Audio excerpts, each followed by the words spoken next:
Hi guys, welcome to HobbyLink TV. This is Dave, and I'm taking a look at another awesome Kotobukiya kit. It's the new Hexa Gear Steelrain. This newest edition features a transformation gimmick between a beefy looking helicopter and a humanoid reminiscent of the all-terrain scout transport in Star Wars. The helicopter is also known as Big Mode when written in Japanese. So, what you get in the box? You get the Steelrain model set, that's your Big Mode. You get 20mm Gatling guns, 2 of them. You get 2 air-to-surface missiles. You get 2 rocket launchers. And you also get 2 sets of rocket launcher expansion parts for use with other parts that you can buy separately. You also get this cool archive card, which has Japanese description on the back, and on the front it's got a cool picture, some nice artwork.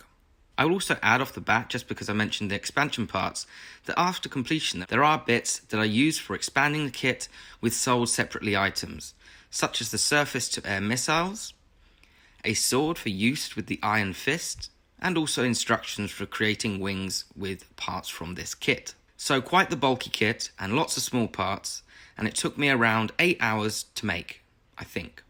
It could be more because I really spanned this out over a long period of time with 2 main real pushes on the weekend, and if you then add the technicalities of transformation, it could take a lot longer. So let's go into some detail. The detail is amazing. The panel lines are so beautiful.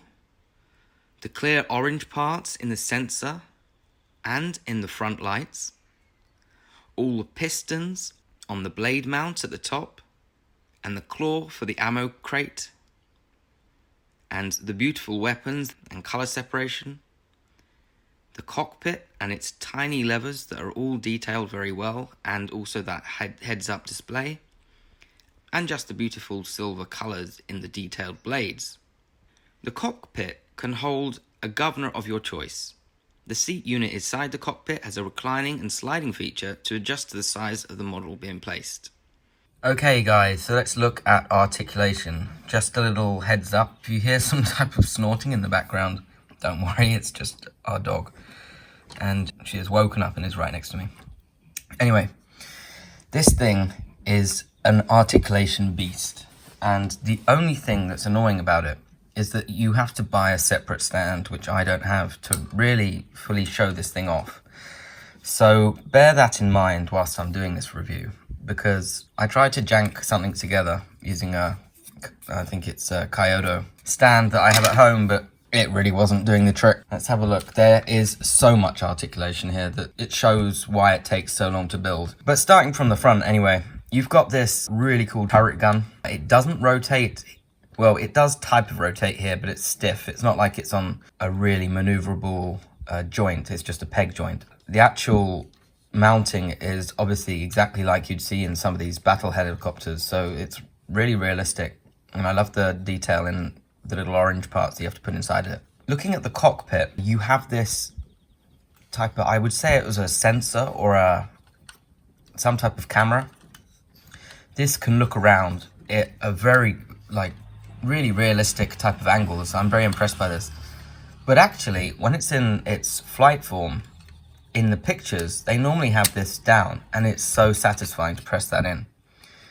So obviously this part here slides forward and back, and that is so the governor, I don't have one, sorry, right now, but can get in the cockpit, and the doors open on each side. Inside the cockpit, you've actually got a type of maneuverable flight stick, which is very impressive, and even levers that move up and down on both sides.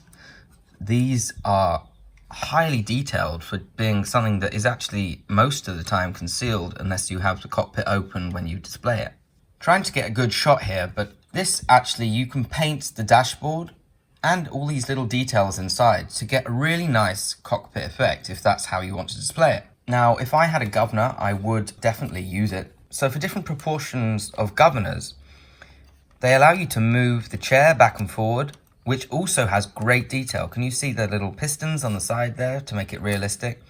You could probably even tie some belts around here to make the governor fit in place really well. So this is all very impressive. But say you want to put it in flight form, you've got to close these doors, pull down this visor, and push back this nose cone. It all fits into place really well. Okay, so moving back a bit further, we look at some more weapons. So we've got these massive Gatling guns on the side here that move back and forth, but not really side to side at all. So yeah, you've got the air to surface missiles here, and you must have seen some footage of that. Just and then obviously the separate missiles that are just used to attack another aircraft. Now these actually slide in and out. If you can see, I'm pushing that one forward a bit, and you can push it back again. So they are detachable, and you can do what you want with them. This also moves. The air-to-surface missile holder moves, and these move separately and also side to side as well. So that is pretty impressive there.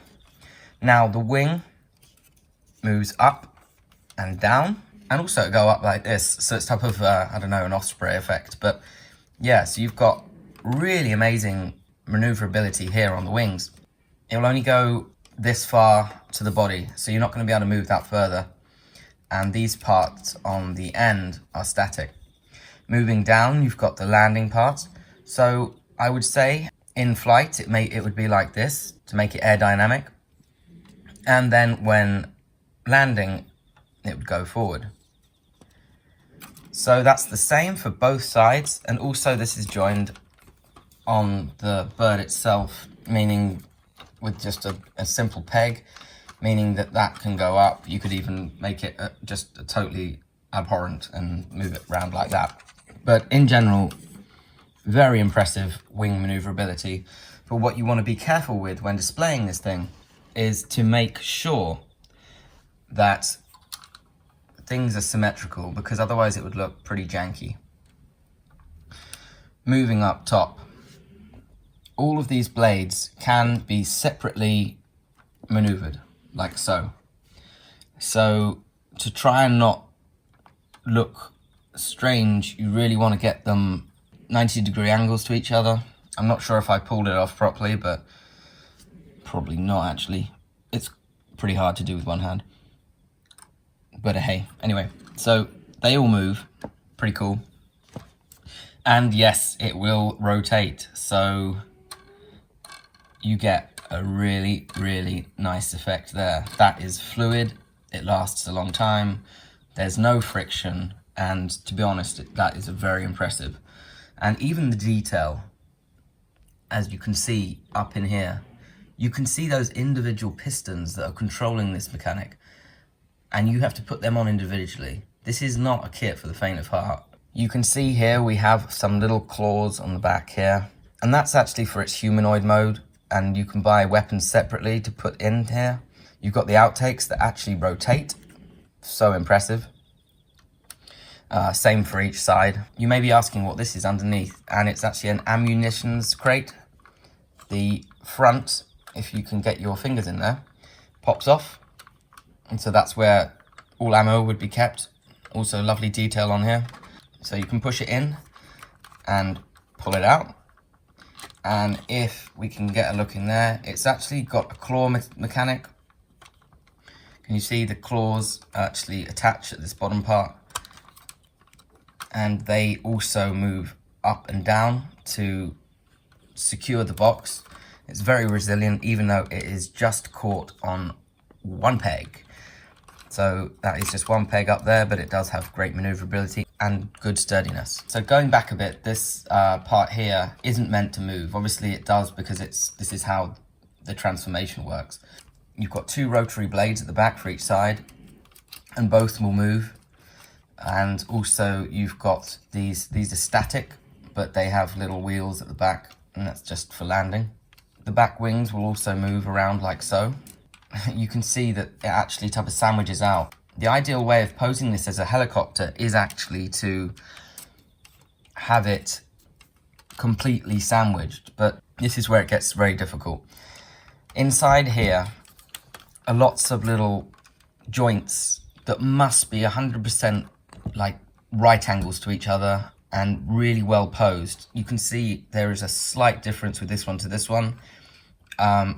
I couldn't get it to work too much without taking the whole thing apart again, but that is why this part here isn't 100% joined, and also here. But you can see it's it can do it and it looks very pretty, but if you don't have it 100%, then you're not going to get that clean finish. And I'm sorry, but I just couldn't have the time to be able to try and figure this out. But it is all to do with these joints inside of this part here. So this clicks together with only 2 pins, which is very strange. I'd have thought that they'd put another one through, or even given you a part here that you could peg through the back. I'm sure you could find one actually, to be honest, and clamp this together, or clamp these together. That's the idea of Hexa Gear, to be able to attach anything using these joints universal to all Kotobukiya Hexa Gear kits. That's pretty much it for the big mode, or as I would like to just call it, the helicopter mode. Obviously this will not rotate when you've got the cockpit open, but that's pretty obvious.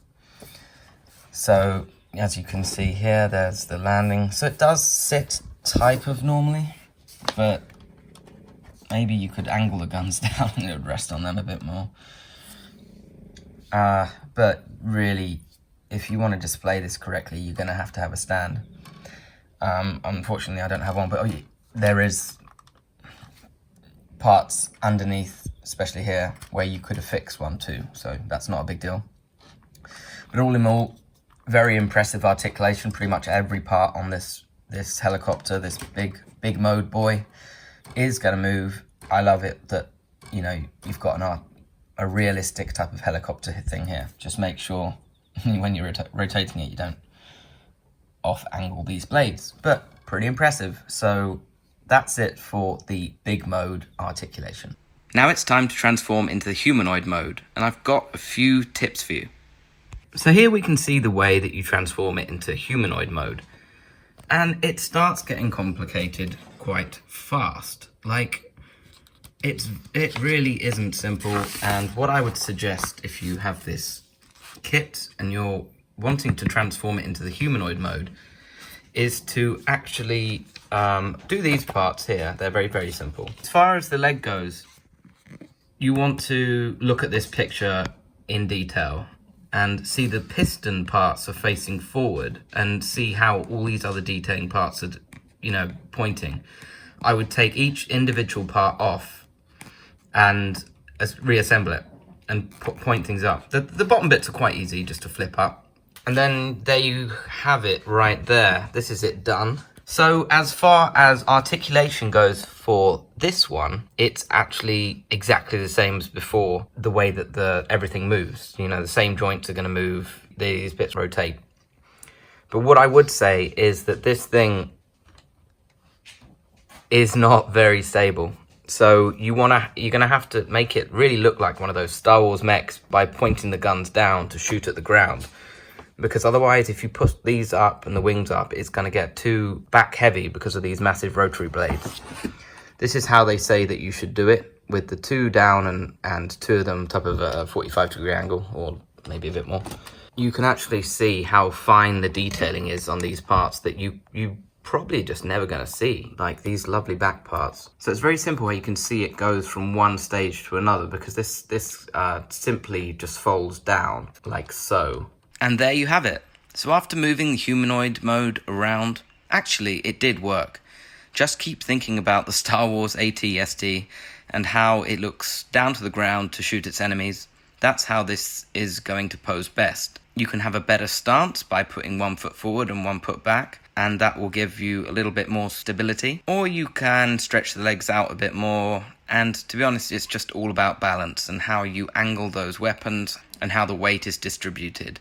It still has all the old gimmicks, and you can still load in the governor at the top. You just have to probably do that beforehand before you start posing it, because obviously that's going to change the weight distribution. So actually there are some things that if you were a really good modeler and you had a lot of time, that you could maybe improve on this kit. One is the nub marks. Nub marks on green plastic especially don't look very good. So if I were you, I would use very fine sandpaper to get them down, and it will remove that white hue that unfortunately you can see in some of the parts of this kit. Also, if you are going to make it in helicopter mode, really pay attention to how the angles of the joints are inside the back end, because that is going to make sure that you have no gaps between each part that sandwiches together, unlike what you saw previously. And just to add, it actually does come with a canopy that is clear. But the only thing is, though, that if you had that, you would only see the cockpit, and you would have to forfeit that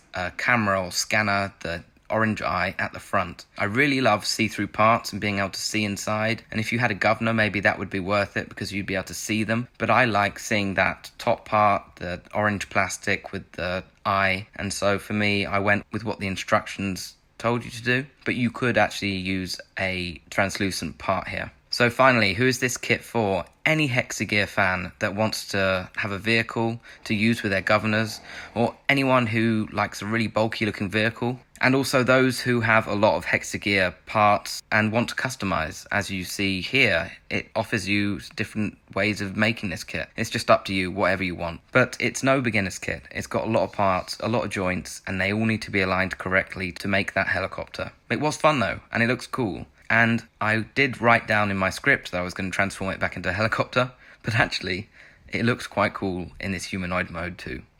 So let me know which mode you prefer, and tell me in the comments down below. Thanks again for watching, and see you again on another HobbyLink.tv review episode.